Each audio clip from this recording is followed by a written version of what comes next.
Assalamu alaikum wa rahmatullahi ta'ala wa barakatuhu.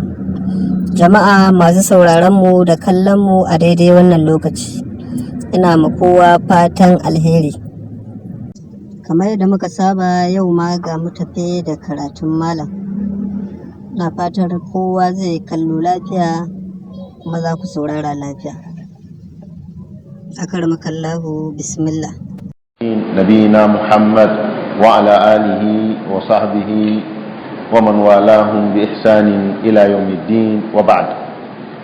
جماعة السلام عليكم ورحمة الله وبركاته. za mu tashi darasi na maitan da 28 a cikin karatunmu na al-muwatta ta Imam Malik rahmatullahi alaihi. Yau 7 ga watan al-Muharram hijira ta 1444 kuma 5 ga watan 8 shekara ta 2022 ta miladiya. Muna cikin kitabul fara'id, littafin wato rabon gado. za mu tashi babi na 347 mirathur rajuli min imra'atihi wal mar'ati min zawjiha. Na'am. أعوذ بالله من الشيطان الرجيم. بسم الله الرحمن الرحيم. قال المؤلف رحمه الله: باب ميراث الرجل من امرأته والمرأة من زوجها. نعم، yace babul mirathir rajuli min imra'atihi, babun rabon gadon namiji daga matarsa ta aure, wal mar'atu min zawjiha, da matar aure daga mijinta.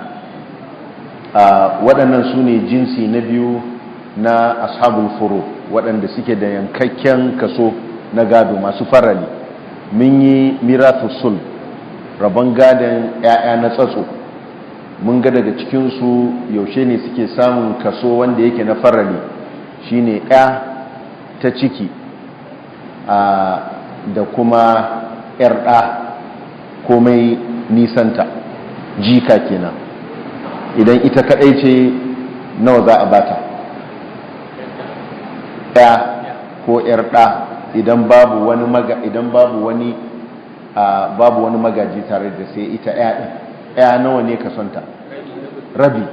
rabin dukiya. Da 'yar ɗa idan babu wani ɗa wanda yake sama da ita. Ko mun yi kuma 'ya'ya na tsatso, 'ya'ya mata na tsatso, idan su biyu ne ko sama da haka, su ma nan suna zamantowa masu farali. Nawa ake ba su? Thuluthan. Ana ba su 2 cikin 3. Haka zalika mun yi gadon 'yar ɗa, ko 'yar ɗa ita kuma nawa ake bata? Idan ita kadai ce, na'am, in ita kadai ce kamar 'ya take, ko to idan ba ita kadai bace fa?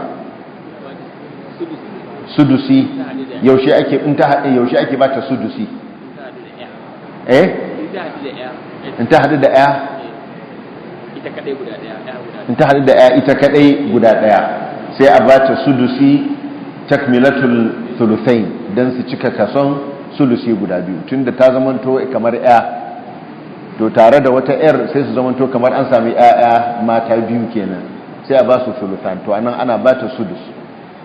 To mun shine muka yi a wancan babin. Yanzu kuma zamu yi jinsi na biyu na masu farali, su ne ma'aurata. Shine Imam Malik ya kulla wannan babin a kansa. Na'am. Imam Malik ya ce rabon gadon, wato gadon mutum namiji daga matarsa ta aure. Wannan matar aure ta hada wadda aka yi dukuli da ita da wadda ma ba a yi dukuli da ita ba. Inda mata ce an daura aure, da wadda aka yi dukuli da ita da wadda ba a yi dukuli da ita ba, duk idan ta mutu ta bar mijinta, mijinta zai ci gadonta. Na'am. Idan lam tatruk waladan, idan bata bar ɗa ba na cikinta,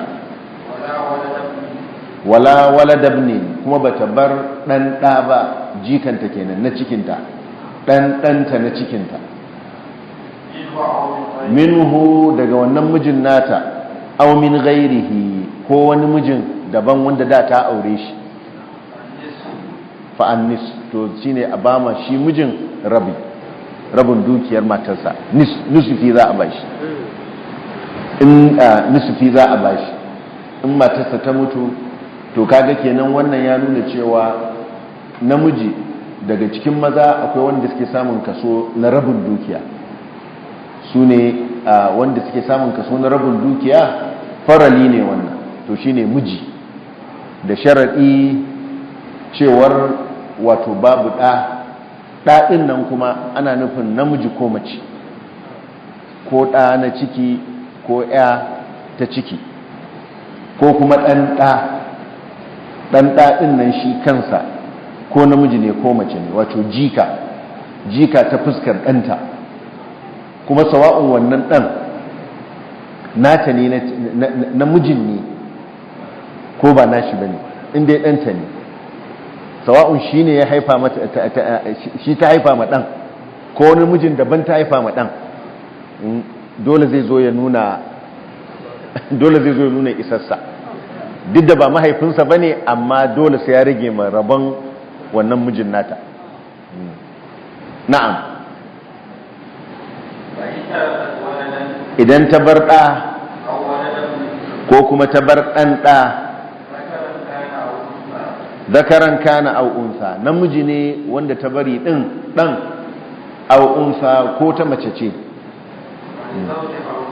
falizauju har rubu'u, to rubu'i shine abin da yake tabbata ga mijinta, wato sai su rage masa, wannan shine ake ce ma wato hajabu nuqsan ko hajabu isqat, wato su saraye masa da rabansa daga rabi ya koma rubu'i, sun zamanto sun yi masa hajabi, sun hana shi cin kasansa cikakke, sun raba masa rabon, sun raba masa kaso. Wannan mahallin ijma'i ne, kuma saboda shi aka ce Allah ta'ala cewa yi walakum nisfu ma taraka azwajukum in lam yakul lahunna walad, kaga walad Allah ya ce, to alwalad kuwa ya haɗa ɗa na ciki da ɗan ɗa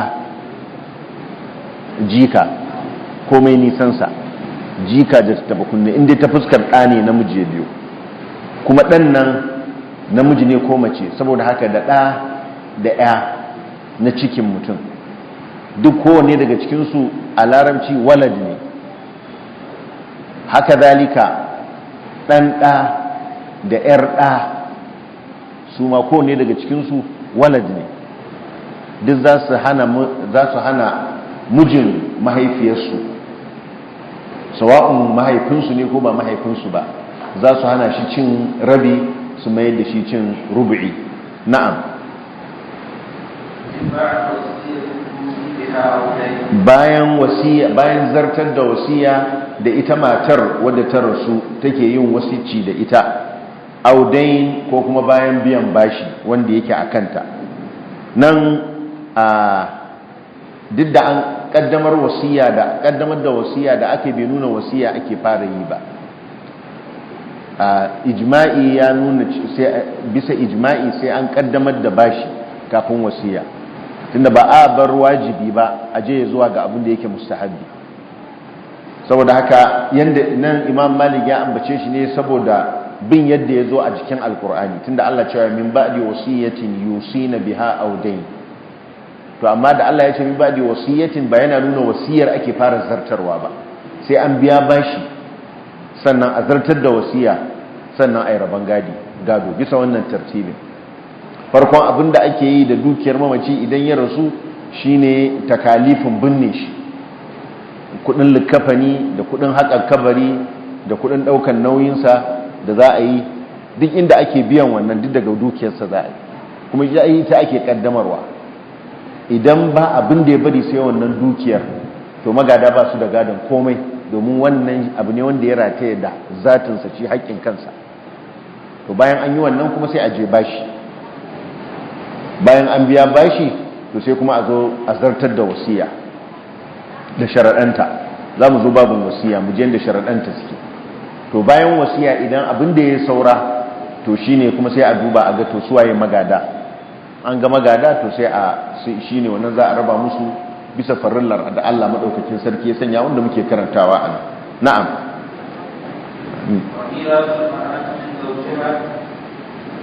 Wa mirathul mar'ati min zawjiha, rabon gadon kason gadon mace ta aure daga mijinta idan bai bar ɗa ba, wala ne ko ku au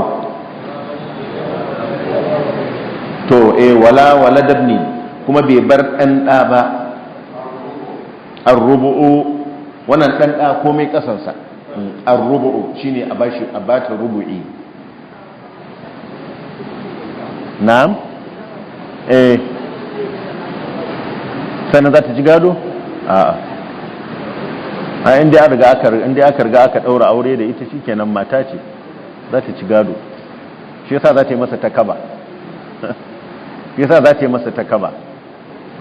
Inda ba za ta ci gado ba za ta yi masa takaba ba, za ta dawo da rabin sadaki amma kuma ta ci rabin sadaki amma za ta ci gado domin sai ta yi masa takaba. Na'am? Na'am? Wai shi tambayar da ya yi na farko Abdul Jabbar, ita matar wai sai an yi dukuli da ita, ba sharaɗi ba ne sai mace an yi dukuli da ita take cin gado. In dai an ɗaura aure sai ta ci gado, an ɗaura aure da ita sai ta ci gado. Sadaki ne ba za ta ci shi 100% ba, za ta ci rabi, za ta ci gado amma kuma sai ta yi masa takaba. Wannan shine qaba'in shine mas'alar da ta zo tsakanin Ibn Mas'ud da Abu Musa al-Ash'ari. Na'am.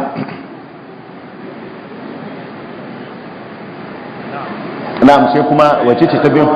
Wani yake tambaya ta biyu kuma yake? Na'am. Inda an yi dukuli matar aure ce, wannan idan ita kadai ce, idan matan suna da yawa, in sun kai biyu, in sun fi daya ko biyu ko uku ko hudu, to haka za su raba wannan rubu'in. Wato shine kasan matan aure. Shi na namiji ba zai yiwu a yi ta'addudi ba, ko? Amma na mata za a iya ta'addudi. Ba za a ce in yana da mata hudu kowace za a bata rubu'i sun cinye dukiyar kenan. A'a, su za su haɗa a kan kasan matan aure shine rubu'i in babu ɗa. Na'am. Fa'in taraka waladan, idan ya bar ɗa na ciki, wato ɗa na cikinsa, ko kuma ɗan ɗa namiji ne ɗan ko kuma ɗan ko ɗan au'unsa ko mace ne, to matar tasa tana da tumuni shine kashi 1/8. Bayan zartar da wasiya da yayi wasiya da yake yin wasici da ita, audain ko bashi wanda za a biya masa.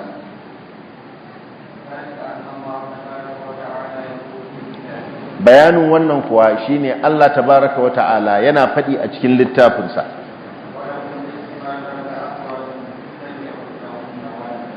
walakum nisfu ma taraka azwajukum, kuna da wato rabin abinda matanku na aure suka bari idan babu ɗa a gare su, wato daga gare ku ko daga waninku, ko da kuwa ɗan na mace ce. Idan suna da ɗa, in akwai ɗa a gare su matan, to kuna da rubu'i daga abin da suka bari.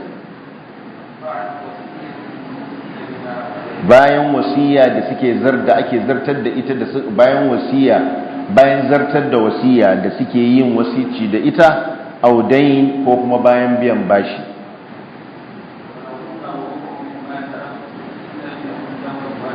To kuma su matan sawa'un sun fi daya ko kuma daya ce guda daya kawai, ar-rubu suna da rubu'i daga abin da kuka bari, in lam yakun lakum walad, idan babu da a gare ku, in da bai kasance ba a gare ku. Idan da ya kasance a gare ku, wato daga gare su ko daga waninsu ko da kuma mace ce, to suna da tumuni daga abin da kuka bari bayan wasiya da kuke yin wasici da ita ko kuma bayan zartar da wasiya da kuke wasici da ita ko kuma bashi da ake biya. To waɗannan nan mahallin ijma'i ne na malaman musulmi, babu saɓani a cikinsa. yana daga cikin hukuncin da hujjarsa ta bayyana kuma aiki da shi ya wajaba da miƙa wuya gare shi. Babu wani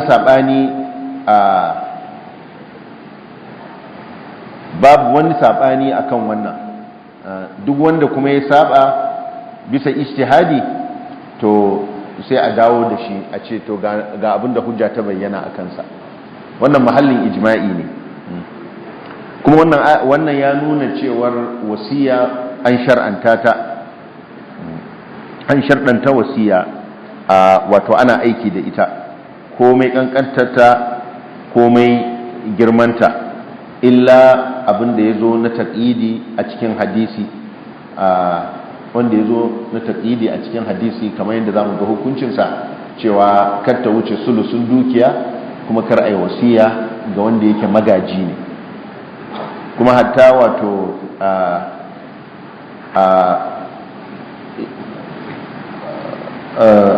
waɗanda ma suke kafirai za a iya musu wasiya. Wal iyadu billah, mutum yana da 'yan uwa waɗanda suke ba musulmi ba, wanda suke inda kamar yana da 'ya'ya waɗanda suke ba musulmi ba, ko yana da iyaye waɗanda suke ba musulmi ba, to ba su da gado, saboda shari'a ta hana gado tsakanin musulmi da wanda yake ba musulmi ba. To amma zai iya musu wasiya daga cikin dukiyarsa, kuma ta halatta haka, kuma sai an yi aiki da ita, sai an zartar da ita. Na'am. To wannan shine kaso na biyu na ashabul furud, wato ma'aurata, mijin aure da matar aure. Mijin aure shi ɗaya ne, matar aure kuwa za a iya cewa matan aure ko matar aure. Kuma kamar yadda aka ce, in dai shi mijin yana da ɗa, ko da ɗan ba shi da uwa, yana da ɗa ko jika ta fuskar ɗansa, ko da ɗan uwarsa ba ta gidan ta rasu, to matan da suke gidan za a rage kasansu. To amma idan ya haihu, ya taba haihuwa, ya sami 'ya'ya, duk sai suka rasu, sai suka bar shi da matan aure kawai, to yanzu ya za a yi hukunci da shi? Na'am? Ban ji ba? Ba shi da ɗa, inda sun rasu ba shi da ɗa. Sau da haka abinda ake nufi in yana da ɗa ai rayayye, ba wai in ya taba haihuwa ba haka ake nufi ba. Ko da ya taba haihuwa 'ya'yan suka mutu, in dai ba su da rai a lokacin da ya rasu, to in dai babu su a lokacin da ya rasu, ba su da rai a lokacin da ya rasu, to matan aurensu za su samu rubu'insu kamila. Na'am.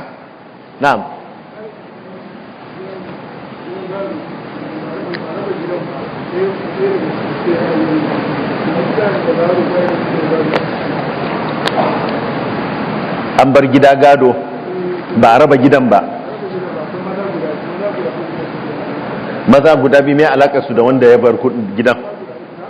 Mai alaƙarsu? To sai ka ce yaya, ka ce maza ko na waje ma zai namiji ne ai. Waye ya auren? Kaga yi bayani dalla-dalla. Gidan na waye? Mahaifi ya rasu, ya bar gida, da 'ya'ya, karkace ya bar yara, da 'ya'ya. 'Ya'ya nawa? 4, duk maza ne ko mata? 3 maza, 1 mace. Sai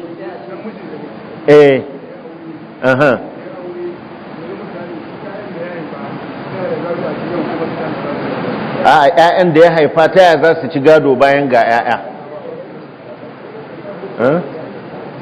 ga 'ya'ya ga baffanninsu 'yan uwan mahaifinsa suna da rai ta za a 'ya'yansu su ci gado jikokin gidan ne ai ba su da gado in babansa ya rasu ko babansa ya rasu ba su da gado in akwai dai baffanninsa ko babansu ya rasu ya bar su amma akwai sauran 'yan uwan babansu su uku 'yan uwan babansu su uku su ne asibai su za su ci dukiya na'am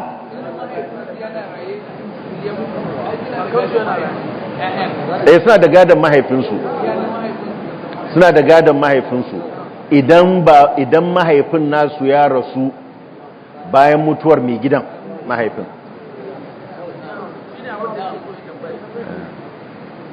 shi ne kake so dama ka tambaya suna da kaso a cikin gidan in dai mahaifin nasu mutuwar tasa bayan mutuwar kakansu ne in dai kakansu ya riga mahaifinsu to suna da kasan mahaifinsu kasan da za a ba ma mahaifinsu tunda dukiyar za a raba ta ne lizzakari mithlu hadhil unsayin kamar yadda karatun da muke satin da ya wuce a raba dukiya kashi 7 a raba gida kashi 7 mazan su nawa ne kace 4 su maza 3 mace 1 saboda haka a raba dukiyar kashi 7 kenan ita mace tana da kashi 1 cikin 7 su kuma mazan su 3 kowa yana da kaso 2 saboda haka wannan kaso 2 cikin 7 shi za a ba ma 'ya'yan wannan wanda ya rasu shine kasan mahaifinsu suna da kasan mahaifinsu sai su je su raba lizzakari mithlu hadhil unsayin to amin to na'am bari da ya tukuna an ramma na'am ɗauka muryarka idan kakan nasu idan kakansu shi ne ai kakansu ai shi ne surar da muke idan babansu ya riga kakansu mutuwa to ai shi kenan ba su da gadon kakansu saboda babansu saboda shi babansu bai ci gadon kakansu ba balle su ci saboda ka idan babansu ya riga kakan mutuwa su ba su da gado sai abinda baban nasu ya bari na'am ban gane ba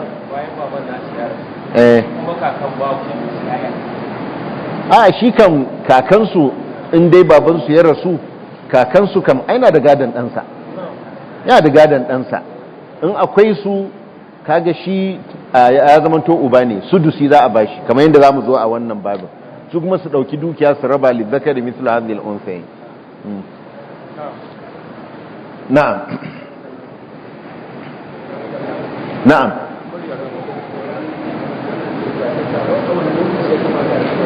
mene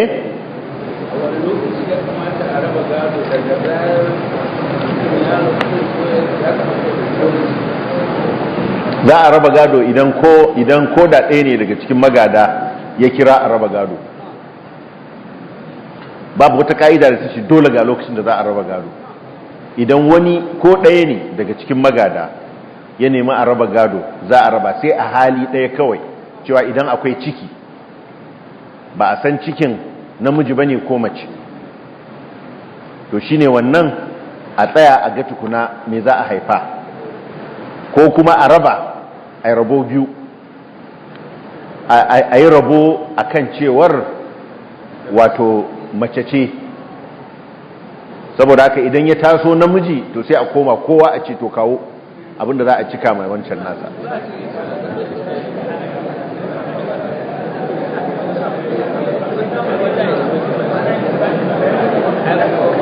ba za a yi to kun ji liman ya kawo mana dabarar 'yan zamani wayan zamani ya zo sai ana scanning sai a gano namiji ne ko mace shari'a za ta yadda da wannan ba ta yadda ba sai an haifa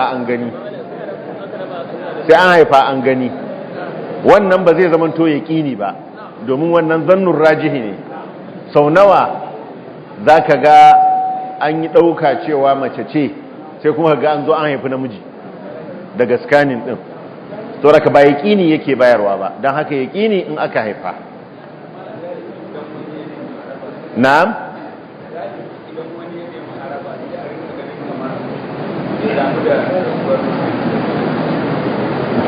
a'a al'asul shine in ya nemi a raba ba sai ya nuna cewar rashin rabon zai cutar da shi ba. Idan ku ya tabbatar cewa rashin raba gadon zai cutar da shi to nan wajibi ne a raba, wajibi ne a raba. Na'am.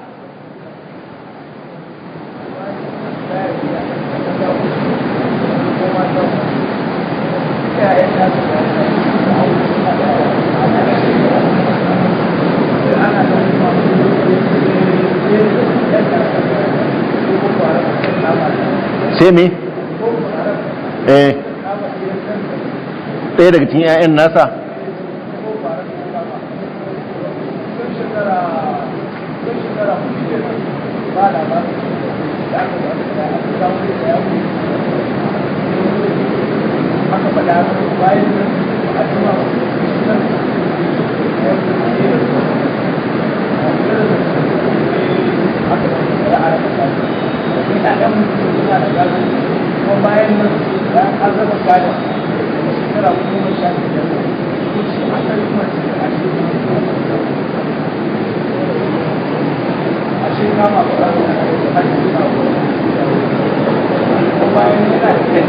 shi dawa ya kawo ya ce ya ga gawarsa, waye zo ya faɗa, waye zo ya ce ya ga gawarsa.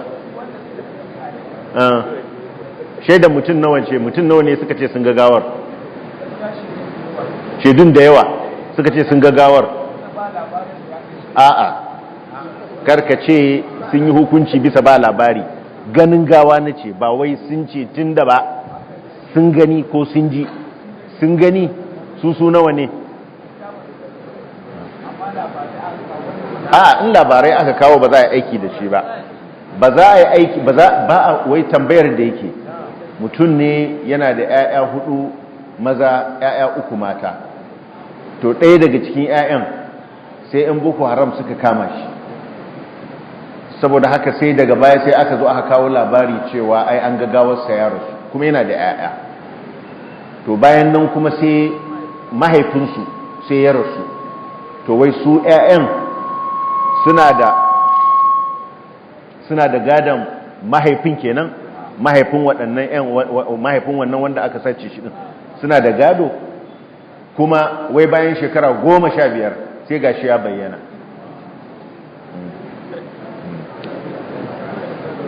To na farko tukuna shi wannan wanda aka ce ya rasu ba za a raba gadonsa ba sai an sami yaƙini ya rasu.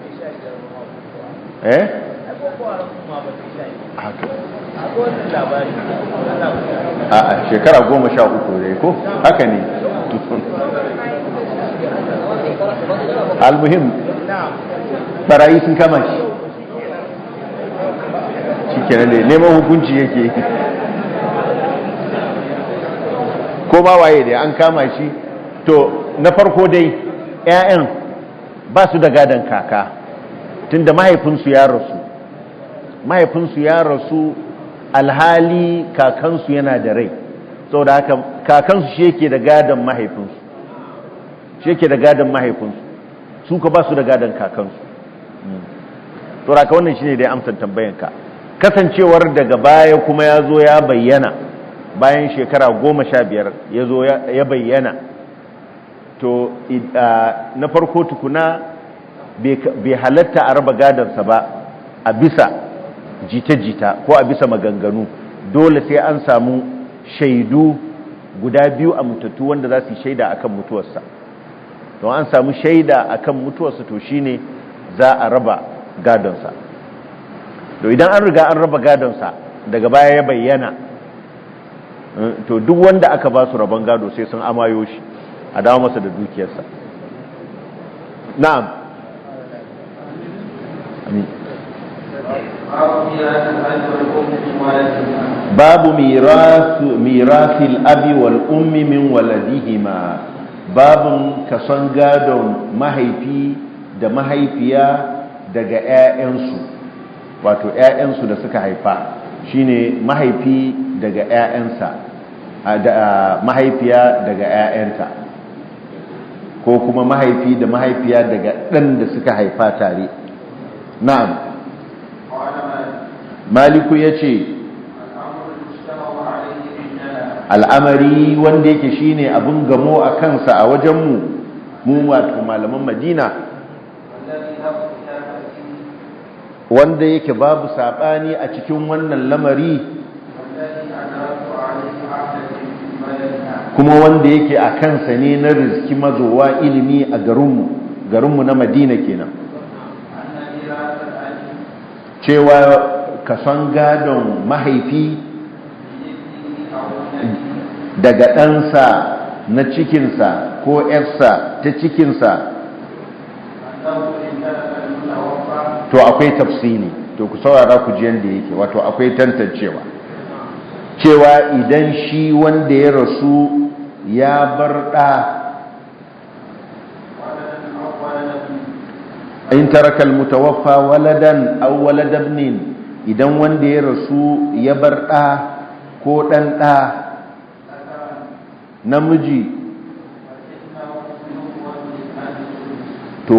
to mahaifin wannan wanda ya rasu za a yanka masa, za a kaddara masa kason farali na sudusi, kashi 1/6, faridatan, wanda a matsayin farali, wato a matsayin yankakken kaso na gado,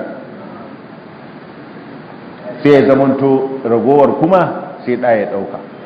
Ɗa shine zai zamanto asibi, ɗa shine ya fi kowa kusanci da mutum, shine ba wanda zai iya kare shi.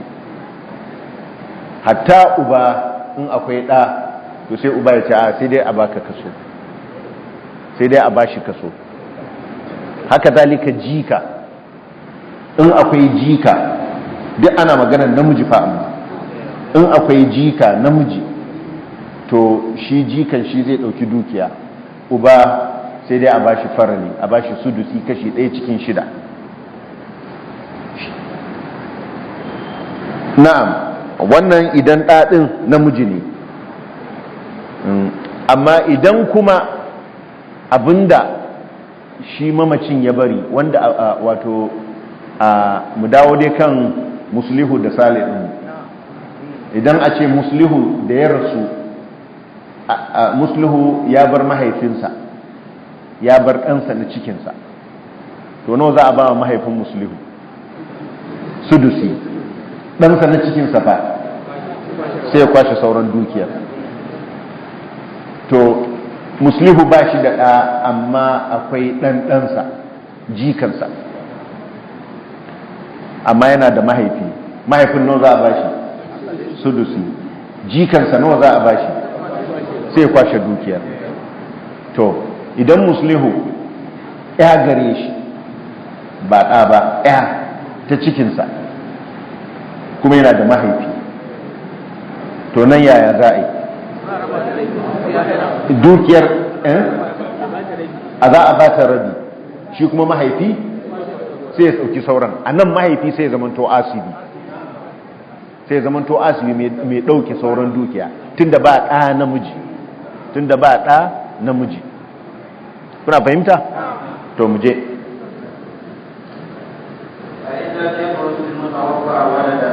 Idan wanda ya rasu muslihu kenan bai bar ɗa ba, kuma bai bar ɗan ɗa ba, jika wato namiji,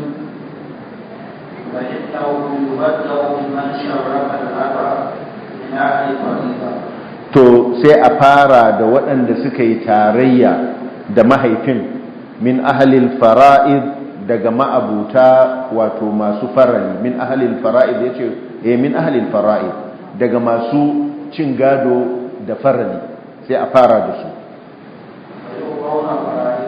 sai a ba su kasa-kasansu.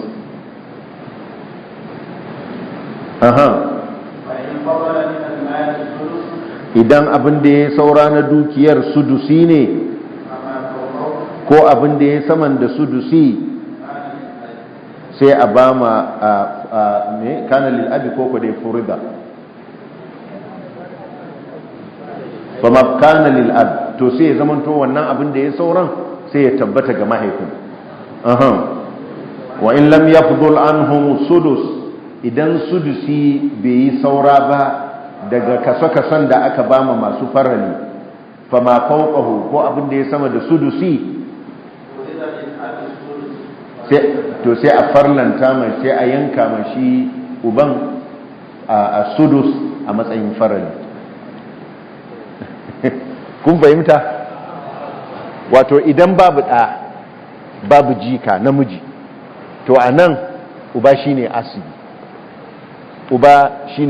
shi zai ɗauki sauran dukiya ga baki ɗaya. Amma an yi masa wani irin gata cewa ba zai ɗauki sauran dukiya ba sai idan dukiyar ta kai sudusi ko sama da haka sai ya ɗauki sauran. Amma idan ta yi ƙasa da sudusi sai ce to a'a na bar asibcin, inda ban yi asibci ba ai sudusi za a bani, to ta yaya za a yi na yi asibci a bani ƙasa da sudusi, na ba na son asibcin a bani faralina, sai a ba shi sudusi. An fahimta? To mu ɗauka yanzu shi muslihu ko ga muslihu ya rasu, ya bar matarsa ko ya bar yarsa ta cikinsa, kuma ya bar mahaifinsa. To mu zo mu gani matar nawa za a bata? Na'am? 1/8 sumuni za a bata sumuni. Don me za a bata sumuni? Saboda akwai ɗaya. To ita ɗaya nawa za a bata? Rabi. Za a bata nisifi ko? To nawa ne zai yi saura? Na'am? Abinda zai saura nawa ne? Ka kasa matsalar daga nawa za ka kasa matsalar? In takwas ce kasa ta 16 ko? In tana 16 ɗaya za ta samu 8 ko? nisifi kenan ko ba haka ba? Ita kuma mata za ta samu 2 kenan ko? 10 kenan, 10 cikin 16. Abinda ya saura 6 cikin 16, 4 ya zama 6 cikin 16, 3 cikin 8, ai bai kai, ya fi sudusi. In aka kasa 24 in 24 ne, ita ya tana da 12 ko? Ita mata tana da nawa? Tana da 3, kun ga 15 kenan. 24 ba zai fito mana yadda ya kamata ba. Almuhim dai ka san abin da ya saura ya fi sudusi, to sai uba ya ɗauka. Na'am, masu farali yar da matar za a fara bama. To mu dawo wannan, mu ɗauki wannan surar. Na'am.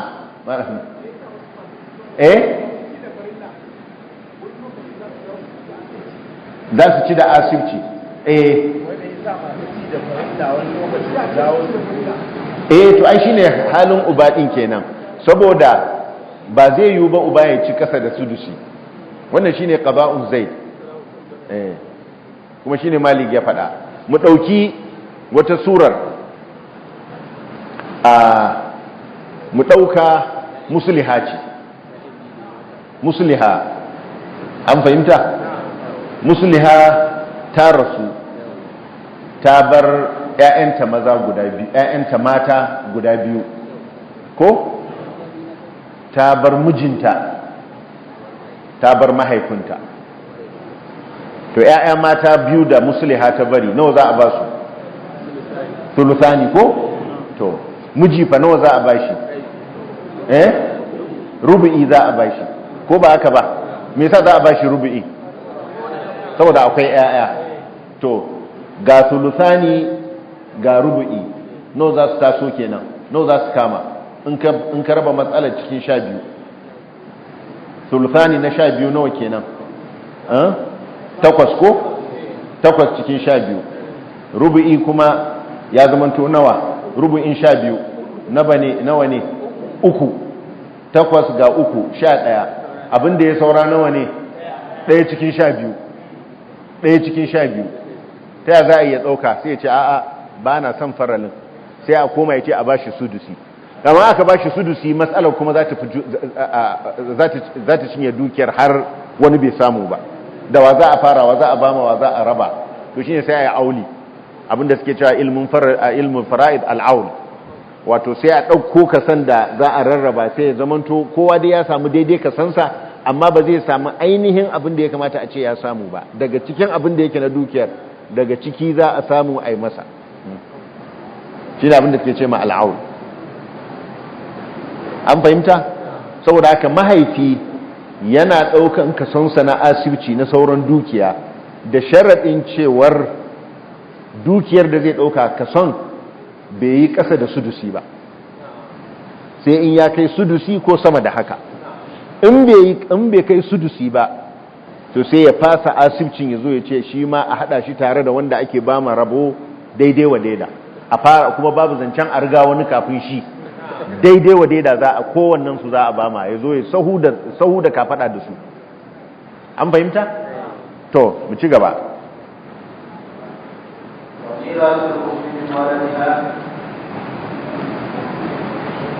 na'am yace wa mirathul to mun gama da kason mahaifi kun gama kason mahaifi ko dai ya samu da farali ko ya samu da asibci asibcin ba mutlaqan bane yake yin asibci yake samun kason sai idan da sharadin cewar abinda zai samu ya kasa yake a sama yake ya kai sudusi ko sama da haka na'am ita kuma miga kason rabon gadon mahaifiya daga ɗanta wato nan ɗa a nan jinsi ko ɗanta ko ‘yarta idan ɗanta ya rasu ko ‘yarta mace ta rasu sai wanda ya rasu ɗin sai ya bar ɗa na cikinsa ko ɗan ɗa na cikinsa ko namiji ne ko mace ne ko kuma ya bar 'yan uwa wato biyu fasa'idan ko sama da haka su waɗannan 'yan uwa mazaje ne ko mata wanda suke uba ɗaya ko wanda suke min abin wa ummin daga uba da uwa wato shaƙiƙai kenan ko kuma li'abbai ko kuma li'ummai kun ga dama ƴan uwa ai jinsin su uku ne ko wanda suke shaƙiƙai da wanda ake uba ɗaya uwa kowa da nasa da wanda ake uwa ɗaya uba kowa da nasa na'am to idan dai aka sami ƴan uwan nan guda biyu tare da ɗan matar da ya rasu fasudusu laha to sudusi shine gare ta shi za a bata sudusi sudusi za a bata saboda haka yaushe ake ba ma uwa sudusi in aka ce bisa wannan yaushe ake ba ma uwa sudusun dukiya idan ɗanta ko ‘yarta ya rasu ya bar ɗa ko ‘ya ko ɗan ɗa ko ‘yar ɗa inda aka samu far'i reshensa to nan sudusi za a bata haka zalika idan ya bar ‘yan uwa li'abbai ne su ko li'ummai ne su ko shakikai inda sun kai biyu ko sama da haka to nan ma kason uwa zai koma ya zuwa ga as-sudus ko da su ba su da rabo ko da ba za su yi gado ba sun ki ba su da ko ƴan munakisa kenan ba su da shi amma kuma sun rage ma mai shi na'am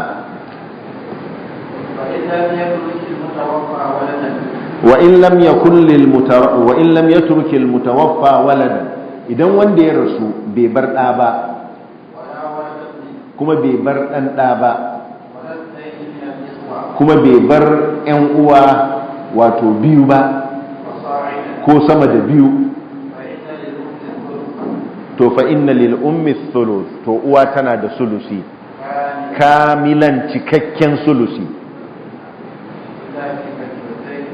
illa fi faridatayn faqat, sai a farilla, sai a halin gado guda biyu kawai, halin gado guda biyu, a hali biyu ne ba za ta samu sulus kamilan ba. Wato waɗannan sharaɗai da muka ambata, samun ɗa ko ɗan ɗa da zai mayar da uwa ta samu sudusi, idan babu ɗa, babu ɗan ɗa kuma babu ‘yan uwa, to uwa za ta samu sulusi, domin idan akwai kowane ɗaya daga cikinsu sudusi za ta samu. To idan suka haɗu a kan cewa babu su, to sulusi za a bata, cikakken sulusi, sai a hali guda biyu. Ku tsaya tukuna mu ji farillan guda biyu, ku rike tambayar ku, menene faribataini din? To ɗayan faralin shine namiji ya zamanto shine ya rasu, ya bar matarsa ta aure, kuma ya bar mahaifansa guda biyu, da mahaifi da mahaifiya. To matar za a bata rubu'i, ko me yasa za a bata rubu'i? Saboda babu da.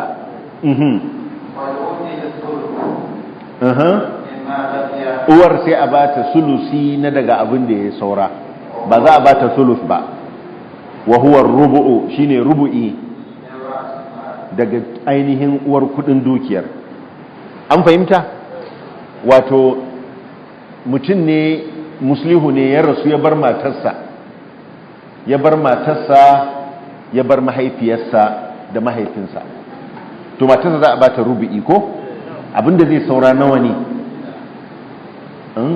Ba in aka raba dukiyar kashi uku aka bata daya, ba sauran kaso uku ba, 3/4 shine abinda ya saura. To idan aka bama matar sulusi, idan aka bama matar sulusi, ai uwar in aka bata sulusi, ga sulusi ga rubu'i, ga sulusi ga rubu'i, abinda zai saura wanda yake shine na mahaifin nawa zai zama? Na'am, ya zamanto rabin dukiyar, ko a 12, wannan ga 4 ga 3 7, ya zamanto bai kai ma rabin dukiyar ba. Saura 5 bai kai rabin dukiyar ba. Saboda haka 5 cikin 12 kaga a kamata yayi a ce ya sami rubin rabon da matar za ta samu, da uwa za ta samu. To amma sai ya zamanto cewa abin da ya samu bai kai wannan ba, to shine sai a bama, to shine sai suka fitar da wannan, sai a bata sulusul baqi, sulusul baqi, sulusun abin da ya saura. Me sulusun abin da ya saura? Shine wato a kashi 1 a cikin 4, abin da ya saura 3 cikin 4 ne. To sulusun sa nawa kenan? Sulusun rubu'i 3, rubu'i ne kake da shi guda 3, rubu'i ka dauki kashi 1 a cikin su, abin da ya saura nawa ne? Ba rubu'i 2 ba? Rubu'i 2, a'a ba 8 ba, kana da rubu'i guda 3, sai ka cire rubu'i 1, sauran rubu'i nawa? Sauran rubu'i 2. To ka gani in ka ba ma mahaifiya rubu'i 1, rubu'i 2 nawa kenan? Ba shine nisfi ba, ba shine rabi ba? To sai ka ba ma mahaifi, kaga mahaifi ya samu biyun ka san mahaifiya, wanda yake shine maqsudi. Shi sa aka kawo sulusul baqi. Zaid ibn Thabit da kawo saboda fahimtar sa da yanda ka san gadon mahaifi yake dangane da mahaifiya, tunda darajar su daya, duk haifan su suka haifi wanda ya rasu. Saboda haka kuma in dai za a dauki lizzakari mislu hazzil unsayayn, to shi ma uba haka zai samu double, rubi 2 na ka san mahaifiya, wanda idan da an bata sulusi ba zai samu wannan ba. To shine aka a wannan farallin aka fita daga sulus na dukiya aka koma sulusul baqi a wannan farallin. aha wal ukhra والأخرى hali na biyu ita ɗaya farillar أن تتوفى امرأة mace ita ce ta rasu وتترك زوجها وأبويها ta bar mijinta da iyayenta wato iyayenta shine mahaifinta da mahaifiyarta ويكون لزوجها النصف to kaga nis ya kasance ga mijin nata ko aha ولأمها الثلث مما لم uwarta kuwa sai ta samu sulusun abin da ya saura shine sudusi tunda sulusun nisfi sudusi ne sai zamanto sudusi na ainihin dukkan uwar kudin da aka bari sai zamanto kuma abin da ya saura abin da zai saura sai zamanto sudusi guda biyu shine sulusi kaga namiji uba ya samu rubi biyu na kasan uwa shine sulusul baqi waɗannan matsalolin guda biyu su ne ake ce musu algarrawai algarrawani an kira su algarrawani daga algurur saboda an rudu uwar an ce mata ga sulusi nan amma in ta kuma sai ce ai ba sulusi aka bani ba rubu'i aka bani an ce tana da sulusun dukiya amma da ta zo sai ta ga ai sulusi aka bata ko ba haka ba tunda ake fali kulli wahidin minhum as-sulus to idan da an ba ta sulusi yanzu kaga kamar a wannan matsalar a mace ta bar mijinta ta bar iyayenta mahaifi da mahaifiya idan aka ba ma mijinta nis ko aka ba ma uwar mahaifiyarta aka ba ta sulus nawa ne zai saura a dukiyar nawa ne zai saura ga nisfi ga sulusi saboda haka za ka kasa dukiyar shida ko shi miji mai nisfi nawa za ka bashi uku ka bashi kaso uku ita uwa mai sulusi kaso nawa za ka bata biyu dai cikin shida ne ai za ka kasa cikin shida ko ba haka ba sulusin sudusi a sulusi a cikin shida shine kaso biyu ko sauran kaso nawa kenan sauran daya wato uba zai samu sudusi kaga an ba ma uwa sulusi an ba ma uba sudusi ta yaya za a yi haka bayan inda kamar a ce za a akwai 'ya'ya wanda suke sune asubai an daidaita shi da mahaifiya yanzu gashi babu 'ya'ya shine mai cin sauran dukiya amma kuma aka zo aka sanya uwa ka son ta hayyafi nasa to shine sai zaidi yazo da sulusul baqi sai a bata sulusul baqi sulusun abin da ya saura na'am wannan ko bayanin wannan shine Allah tabaraka wa ta'ala yana fadi a cikin littafinsa wali abawaihi likulli wahidin minhum as-sudus mimma tara ga iyayensa mahaifansa guda biyu uba da uwa kowanne daga cikinsu yana da sudusin abin da ya bari in kana lahu walad in akwai ɗa a gare shi to idan kwa babu ɗa a gare shi kuma iyayensa mahaifansa su biyu suka gaje shi to uwarsa mahaifiyarsa tana da as-sulus in kuma yana da 'yan uwa to 'yan uwa anan ana nufin biyu ko sama da haka fali ummihi sudus to mahaifiyarsa tana da sudusi sai sunna ta zarci cewa 'yan uwa isnani fasa'ida biyu ne da abin da ya sama da biyu ba uku ba wannan shine kaulin jumhur sabanin ibnu abbas da yace sai sun zama uku sannan za su yi mata hajjabi to wannan shine kasan iyaye kenan ina zuwa shine kasan iyaye to yanzu kun ga Allah ta'ala cewa wali abawaihi ko to kaka ba abu bane ko ba haka ba millata abikum ibrahim annabi ibrahim ba kaka bane to saboda haka wannan hukuncin ya tabbata ga uban uba komai samansa kuma idan uwa ce uwar uwa kaka ita ma hukuncin da za a ba ta hukuncin uwa, kaka za a ba shi hukuncin uba? Wa ina ala za a ba su hukunci? To wannan mahallin saɓani ne, mahallin khilaf. Tun daga sahabbai aka samu saɓani. Su ibn Abbas da su Aisha suka ce za a ba shi hukuncin kaka za a ba shi hukuncin uba, kuma shine mazhabar Hanafiya.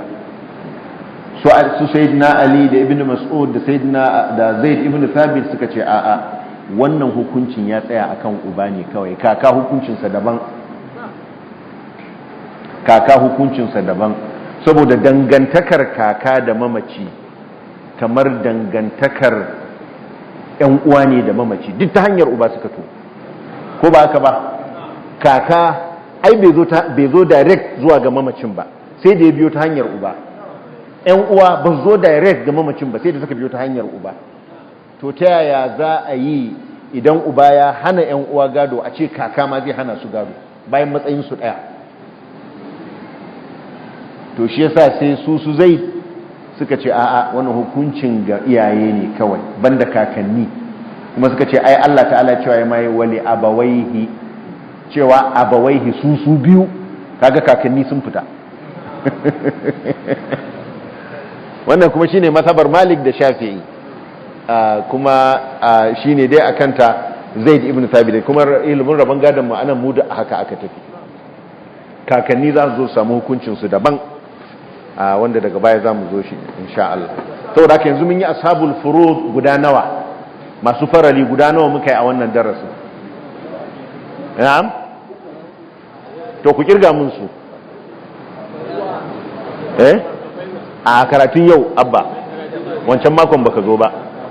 Miji, akwai mata, akwai uwa, akwai uba, su kenan muka yi ko? To su ne. Na'am?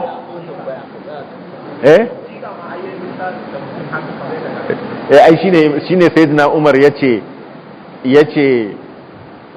ya zama da a gare ni, amma bazan zama to kaka a gare shi ba, ba zan zama uba a gare shi ba. Haka yaje ma Zaid da ɗansa ya rasu, aka ce ba za a bashi gado ba, yace ɗana shi in yana nan zai ci gado na, tunda ɗa yana cin gado ko shine zai zama asibi, amma ni kuma ina kakansa ba zan ci gado ba zan zama to kamar uba ba. Yace ta ya za a yi haka? Na'am, alaikumus salam. To subhanakallahumma wa bihamdika nashhadu an la ilaha illa anta nastaghfiruka wa natubu ilayk. Ga wani bawan Allah ce yana tundaze yake daga amma. To jama'a, duka anan muka kawo ƙarshen wannan karatun na yau da malam ke gabatarwa. Sai ku tare mu a lokaci na gaba domin kawo maku ci gaban darasin nan da malam ya gabatar a yau. Idan ka ji daɗin wannan darasin da malam ya gabatar, ka danna mana alamar like. Idan wannan shine zuwanka na farko a YouTube channel namu, ka danna mana subscribe. Sana ka danna ƙararrawar sanarwa domin sanar da kai ci gaban wannan karatun da malam ya gabatar.